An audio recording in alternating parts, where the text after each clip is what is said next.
It's time to eat. What are you hungry for? Sit down and get ready to consume an abundance of fantasy football knowledge from Ross Tucker and John Daigle. Feed me now. I'm starving. On the Fantasy Feast Eating Podcast. Yeah, let's eat, baby. This is the Fantasy Feast Eating Podcast, and it is Tears of Daigle. You know it.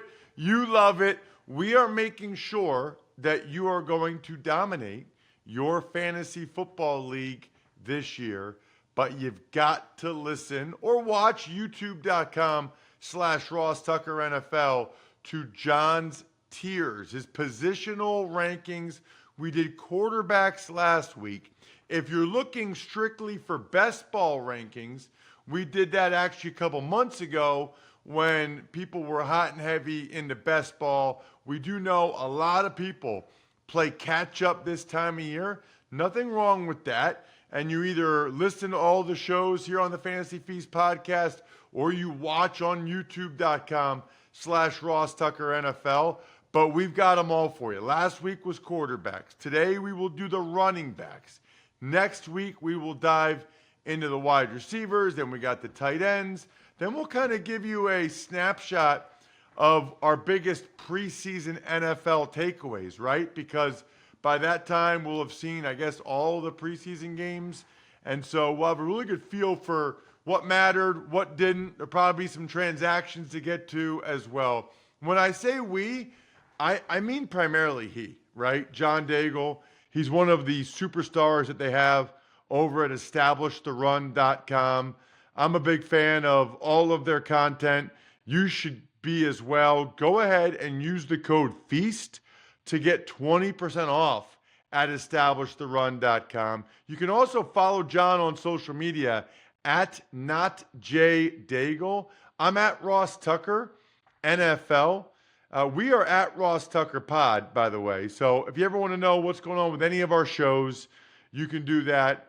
Thought on Monday it was awesome talking with James Franklin, the head coach of Penn State, about NFL versus college football, some of the differences. Obviously, they've got a ton of top prospects this year. They got a loaded roster. Some people have them pegged as the number one team in the country heading into the season. All right, so John, last week we were all over the quarterbacks.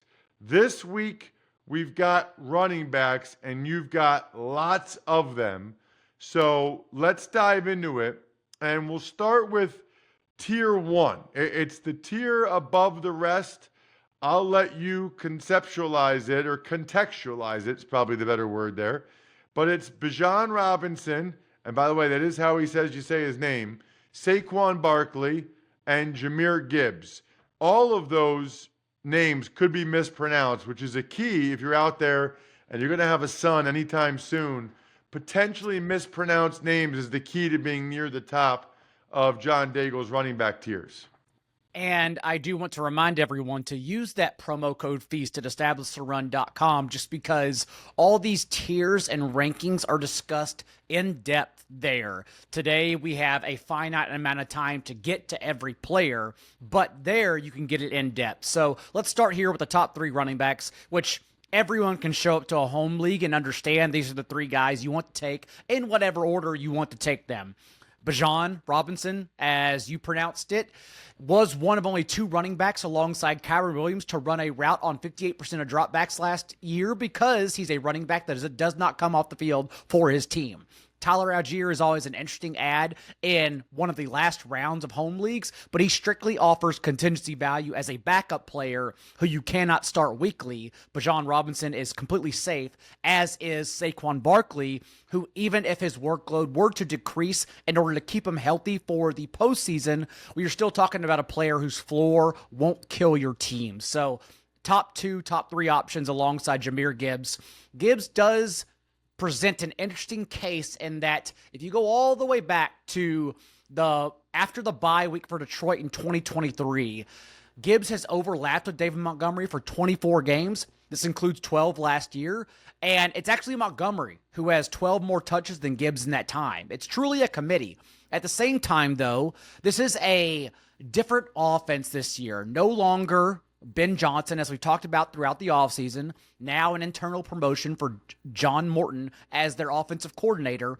Also, an offensive line that's missing 3 interior starters. And so we do have to question, what will this look like without Ben Johnson? Are they trying to get the ball out of Jared Goff's hands quicker? Are they trying to highlight their best players? Because if that's the case, Detroit does have a lot of mouths to feed, but we all know Jahmyr Gibbs is quite easily one of their most, if not the most explosive option they have at their disposal. And so just given Gibbs' ceiling, as we saw last year in his starts without Montgomery, he's still someone we can cross our fingers and take our chances on, understanding that he won't kill your fantasy team if he doesn't reach his ceiling, but if he does reach his ceiling, it's higher than Saquon Barkley's. It's someone who literally wins your league for you in this range. Wow. That's crazy to me that with David Montgomery, Gibbs is still this high, because Saquon doesn't have that guy and Bijan doesn't have that guy. And again, I think we're just looking at the infrastructure of Detroit's offense with a tougher schedule, with not playing as many games indoors, and with what, at least on paper, is going to be a less impactful offensive line. I think we are looking at the infrastructure of Detroit's offense this year falling apart for the first time since we've seen under Dan Campbell. And so what does it look like? I think everyone should then be betting on Jahmyr Gibbs to be someone who still comes out of this with more touches than past years alongside Montgomery. Okay, let's go to tier 2. And a guy I know from all of our conversations this offseason that you are buying a lot of. You are really high on Christian McCaffrey. The reports seem to indicate he is in great shape, looking awesome. Devon Achane, Ashton Genty, the rookie, and Derrick Henry, far from a rookie, find themselves in your tier 2. Start with Christian McCaffrey, who I personally would have in the same tier with Robinson, Saquon, and Gibbs if he needed to be there. But he doesn't need to be. In your home league, for recency bias, McCaffrey's going to fall to the back end of the first round, so it's a really easy click, given that if you remove last year, the 2 seasons prior under Kyle Shanahan, he was the RB1 and RB2 in points per game. Over the last 2 years, and this includes Saquon Barkley last season, over the last 2 years, Christian McCaffrey has been the RB1 with 21 fantasy points per game. Saquon Barkley has averaged 19 fantasy points per game the last 2 years. Christian McCaffrey could quite easily be the overall RB1 at season's end if he stays healthy. That is a big if, I understand, but in your home leagues, you're trying to win. You're not worried about injury history and things like that. Christian McCaffrey is a winning pick in the back of the first round. It is a pick I'm going to make. However, he is in a tier of Devon Achane, who, as we saw last year, when Tua Tagovailoa was healthy, Achane was the RB2 in fantasy in those games. When Tua was out, he was the RB40, someone you didn't even have to start in your league, which is insane to think about. But Achane also someone who does win your league when everyone is at full strength. Plus, we could get an even higher target share this year since we're removing those routes that Jonnu Smith had underneath after he got traded to the Steelers. The other 2 backs you touched on, Ashton Genty, Derrick Henry, we just expect Genty to be an every down back ahead of Raheem Mostert. Mostert does offer some appealing contingency value in the last rounds, but strictly a backup. We still fully expect Genty to run Chip Kelly's scheme as both a between the tackles guy, but more importantly, have opportunities in the receiving game. And the Raiders defense is one I'm questioning to where, yes, they probably want to be an RPO heavy scheme like Chip Kelly has shown across Philadelphia, UCLA, and last year's Ohio State National Championship team. But the pieces on the Raiders secondary, I don't think will allow them to do that. So I think that we're going to get a lot of touches, including as a receiver for Genty. And then, of course, Derrick Henry. You know, the term touchdown regression is often thrown around in fantasy, but some things that people don't look at is how teams score their touchdowns a lot. And the Ravens are one of those teams, for example, that did score 66% of their passing touchdowns through the air, whereas this is more of a running team, for example. That was 8th overall in offense. And so we do look at things that could come backwards, could scale back to earth. And with Lamar Jackson being a guy who scored 25 fantasy points, which is a threshold that not a lot of quarterbacks reach. That's also one that tends to regress because it's an unsustainable number that we haven't seen often. I do think Derrick Henry is in line for more rushing touchdowns this year. So I definitely like Derrick Henry, someone in the back end of the first round that you can maybe even pair alongside one of these guys if your league allows him to fall. It is such an interesting point, what you said about Devon Achane. I mean, that's crazy. Usually when we talk about injury risk, we're talking about the guy themselves, not like one of their teammates, like Tua Tagovailoa. That was a great, great stat, John. All right, tier 3. You got Chase Brown from the Bengals, Bucky Irving down in Tampa, Josh Jacobs back with the Pack, Jonathan Taylor with the Colts, Breece Hall with the New York Jets, Omarion Hampton, another rookie with the Chargers. And I got to be honest, I am a little surprised that this guy is as low as he is. The newly minted Kyren Williams. John and I are recording this Tuesday afternoon as opposed to the usual Wednesday morning because we both have a lot of stuff going on. I have Eagles production meetings tomorrow morning, getting ready for their preseason game. And Kyren Williams just got a new contract today. He's been a huge part of their offense, John. Super productive. I mean, I know you usually go in order, but since he's the man in the news today, I guess I'm a little curious. I'm a little surprised that many running backs are ahead of him. There is no skeleton key stat for fantasy football. There's no one stat that unlocks everything. But the most important one, especially for running backs, are touches. And our job is then to project and predict these touches for running backs. And the two guys who are winners in terms of touches in the past, last year, are Chase Brown and, as you said, Kyren Williams. So let's start with Kyren because he was not explosive. He is really genuinely dependent on being on the field for every single snap and getting those touches. And so when you take a player who has not been explosive, then you were saying if I take even 2-3 weekly touches from you, that does lower your floor and it lowers your chance to reach a ceiling weekly. Having said that, Kyren Williams now has actually led Sean McVay's backfield in touches in the last 30 starts he's made. No one else comes close to reaching that workload. And so after the contract extensions, yes, Kyren Williams probably becomes a safer play. Having said that, they still did draft Jarquez Hunter, who is the most athletic running back. I would argue, at least statistically, Sean McVay has ever had play under him. And so again, what does this look like? Does Jarquez Hunter even get 2 to 3 touches per week? Because that takes away from Kyren. You could go either way. I've made cases to both fade Kyren, to draft him more. He's a player that I'm perfectly fine understanding that there is a tier break here, and I definitely want him ahead of James Cook, Kenneth Walker, that next group of guys. Otherwise, yes, I still have players ranked ahead of him, but pick him wherever you want among that group you listed. Chase Brown, another big winner from the offseason. Zach Moss, unfortunately, released for Cincinnati, which leaves only a day 3 running back in Taj Brooks, who profiles as more of a pass catcher, as someone who can compete with Chase Brown for touches. So Chase Brown, absolutely a winner, and someone we're expecting once again to have 25 touches weekly. And then the one key point, I think, for drafts right now, if you're drafting the next couple weeks, is going to be Omarion Hampton, because a lot of people won't have him in this range. But now that we are still waiting out any kind of news for Najee Harris, the latest update we have is that he's walking laps, and we don't know about his participation from week 1. We don't know his actual injury just yet. And we don't know if he's even going to participate in training camp at all. So this continues to look like a good run out for Omarion Hampton, because Hampton was a workhorse with 250 plus touches in each of the last 2 seasons in college, 2,500 yards from scrimmage, and an elite player with first round capital. Don't go anywhere. Got to pay some bills real quick. All right, how many of you have gone to rewards.labattusa.com so far? I've been telling you guys about it for a long time now, and a lot of times, and it's worth it, because Labatt Blue and Labatt Blue Light and Labatt Blue Light Lime, all delicious, and no matter where you purchase it, all you have to do is upload the receipt at rewards.labattusa.com. You start to rack up the points, then you get exclusive merch that can only be found there.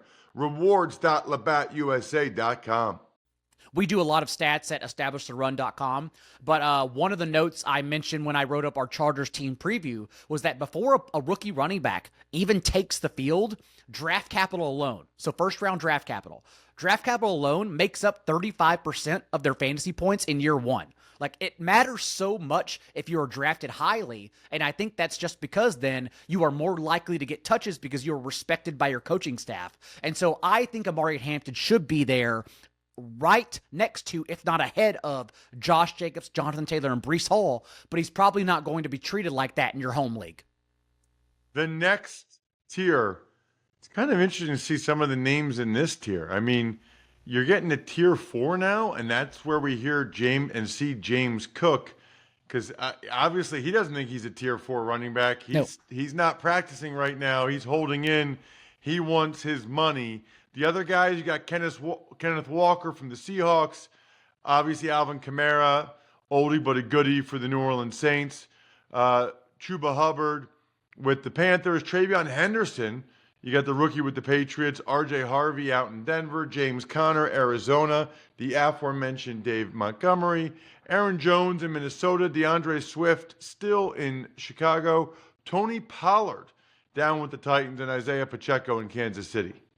Oldies but goodies, but as you mentioned, it comes down to structural drafting. I know everyone will look at this individual list of players and think these are guys I may want, but when you look at the whole scheme of drafts this year, the receivers going in this range are names like Ricky Pearsall, Jawan Jennings, Jaden Reed, Josh Downs, guys that I truly believe are elevated in their offenses and could be down there solely for recency bias reasons. And so rather than coming off of my strategy and drafting this group of guys, I would much rather take on those receivers and draft the running backs ahead of this tier. And so that's the way I'm handling home leagues this year, because there are some concerns. James Cook, of course, a hold-in, not to mention Ray Davis developing maybe in his sophomore year. Kenneth Walker, who as a physical runner, unsurprisingly has a history of injuries. Kenneth Walker already injured at training camp, has missed 4 days in a row as we record this, could lead to more, but more importantly, the last 2 years, because of how he runs, Kenneth Walker has missed 3 games. And so it does open up the door for someone like Zach Charbonnet under a new offensive coordinator to win a larger role, since Charbonnet was so explosive in place of Kenneth Walker just last year. Chuba Hubbard, I think, will be drafted earlier than this in your home league, but Dave Canales has shown us that he wants someone to have a pass-catching role over Chuba Hubbard, which does diminish his ceiling. Last year, remember, we only saw 2 games where Jonathan Brooks overlapped with Hubbard, but even in that second game, which was the only time Brooks was close to full strength, he out-targeted Hubbard 3-0 and out-touched him both inside the red zone and at the goal line. I think they want to lessen Chuba Hubbard's role as a between-the-tackles guy, and more importantly, take away his ceiling as a receiver. And that's why they did sign Rico Dowdle and brought on Trevor Etienne in the draft. So I'm worried about Chuba Hubbard at this ADP, at this cost. I don't mind coming off the board if you're looking for someone to draft in this range, for a guy like DeAndre Swift, for example, who, like Chase Brown, like Kyron Williams, did win the offseason. Only Kyle Monagai, a 7th-round rookie, brought in to compete with DeAndre Swift. So I do think his outlook is promising in this range. Otherwise, though, I'm overall worried about this group of players. Ooh, okay. The next tier got a lot of young guys and old guys. Caleb Johnson, the rookie with the Steelers. Jalen Warren, the other guy with the Steelers. A little weird to see Caleb Johnson ahead of Jalen Warren. I'm curious to hear about that. Jordan Mason, Travis Etienne with the Jags, Brian Robinson in Washington, Joe Mixon, who's a very interesting one to discuss right now, Tyrone Tracy, Cam Scadaboo, and Zach Charbonnet, who you just were talking about. Lots of guys that, unlike the last tier, that take elite draft capital to get. I don't mind then drafting wide receivers and coming back in this range of running backs, because I do think Jordan Mason is one of my favorite sleepers for fantasy football this year. I believe in having only 4 top picks in the first 5 rounds of this year's draft, and yet still being willing to come off of one for Jordan Mason to acquire him from San Francisco, I think that tells us that they do want to have more of a thunderous role for a player to go next to Aaron Jones as their lightning. Aaron Jones also at the goal line last year, 13 carries for -2 yards and a fumble. Not a bigger back like a 223-pound Jordan Mason brings to the table. So Mason, in my view, limits Aaron Jones. Aaron Jones also, that was a career high, 300 touches in his age 30 season. And so it's just someone, it seems like, I've been comparing it to Raheem Mostert all offseason, and that Mostert went in the 8th round last year, but it was pretty obvious that as good as he was for Miami 2 years ago, it was an outlier season based on his age. Aaron Jones, I think it was an outlier season last year based on the rest of his career, especially since, again, it was a career low in yards per touch as well to go along with those career high touches. So Jordan Mason, I believe, caps his ceiling for sure. And then Zach Charbonnet, as I already mentioned, being someone I believe, like Mason, could be a sleeper and emerge as the lead runner eventually in their respective backfields. Joe Mixon, you mentioned his name, but he's someone like Najee Harris to where we're going to have to wait and see how far your home league pushes him down to ADP. Every player has an opportunity cost in fantasy football, so it's just a matter of what you're willing to suck up and pick him at this point. But with the foot injury, the same foot injury, apparently the third time he's injured it, dating back to the last calendar year, now keeping him out for at least the entire training camp. We don't know about week 1. We don't know about the regular season. He seems like a player that, honestly, I may just chalk up to being injured like a Chris Godwin and just not draft at all, because I'm very much worried about him being available even in the first month, but maybe beyond that. The next tier, now we get down to guys like J.K. Dobbins, Ramondre Stevenson, Tajay Spears, Rashad White, Bashal Tutin, Jaden Blue, Tyler Algier, Tank Bigsby, Austin Eckler, and Dylan Sampson in Cleveland.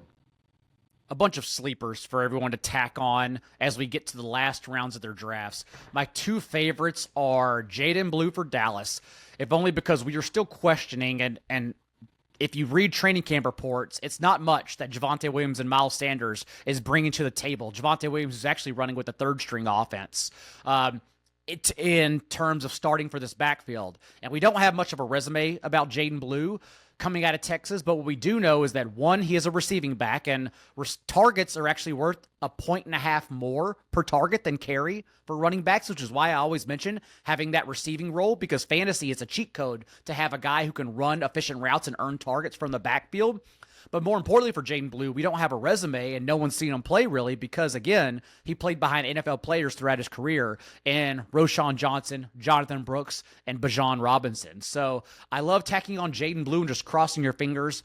Now that we're not talking about best ball and we're talking about home leagues, redraft leagues, you got to remember that these guys, we're probably going to cut eventually anyways in the first 2 weeks of the season and pick up other players off the waiver wire. And so we're really just swinging for the ceiling. We don't really care about Ramondre Stevenson, for example, and his 10 to 15 touches per game, because we question how long that will last being drafted and having to worry about competing with Travion Henderson. And so we're swinging over the fences with Jaden Blue, with Tank Bigsby, who was far and away the best runner, pure runner for the Jaguars last year, and everything at a training camp, he's been with the first team offense much more often and has looked good ahead of Travis Etienne and Bashal Tutin. So these are guys I'm definitely willing to take on, understanding that I'm swinging for a ceiling in this tier of players.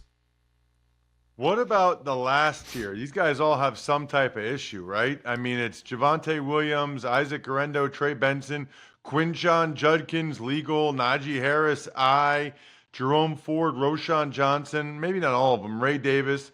Hearing good things about Braylon Allen in Jets camp, Will Shipley, and Woody Marks. And Breece Hall, recently some kind of injury suffered at training camp. We'll see how that goes, since training camp injuries could be anything. We could see the player back on the field the next day, something to stay tuned into if you're watching this early in the week. But among this tier, if you were someone, it really comes down to how you treat your draft at the front in the first round. Because if you're not someone who gets Saquon Barkley or Christian McCaffrey, or you are fading them for injury reasons, or thinking Saquon Barkley gets less of a workload for whatever reason, then you double down on that bet and make sure you get their backup. Isaac Guerendo, for example, if you don't believe Christian McCaffrey will stay healthy, because Guerendo, if he's available, is the next man up. Same thing for Will Shipley. If you think Saquon Barkley did handle far too many touches with 480 plus last year, and thus will be a less efficient runner, and they will scale him back a bit, you draft Will Shipley because he's the RB2. You're just making sure you double cross your bets here and asking yourself, what do you win when you actually win? Najee Harris is someone that may not fall to this range of players in your home league, but again, someone that I think should, and that's why you're probably not drafting him right now if you are picking before August 15th weekend, let's say, because we are still very much worried about him playing in that first month of the season, and this is the group of guys who should be around instead.